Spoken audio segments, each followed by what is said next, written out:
guys! So for today's video, we are going to discuss how to find for the missing part of a chord. Okay? And we are going to use the intersecting chord theorem, wherein we have the formula A times B is equal to C times D. Tandaan ninyo, ang minumultiply natin yung dalawang part na makakabuo ng isang chord. Okay? So ito, saka ito, tapos ito, saka ito. Bawal ito, saka ito, ha? Kasi hindi isang chord yung nabuo niya. Ito din, saka ito, bawal din. Okay? So, tatandaan yung binumultiply natin yung makakabuo ng isang specific chord. Since we have the formula A times B is equal to C times D, suppose this one is A and this one is B. So, we have here 5 times X is equal to, suppose this one is C and then this one is D.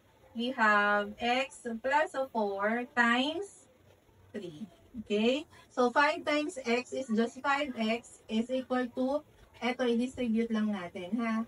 So, 3 times x and then 3 times 4. 3 times x is 3x plus 3 times 4 is 12.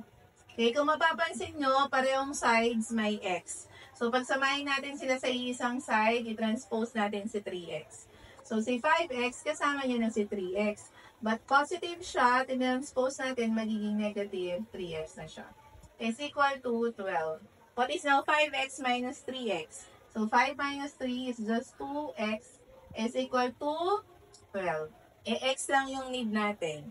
So, we need to divide both sides by the numerical coefficient 2.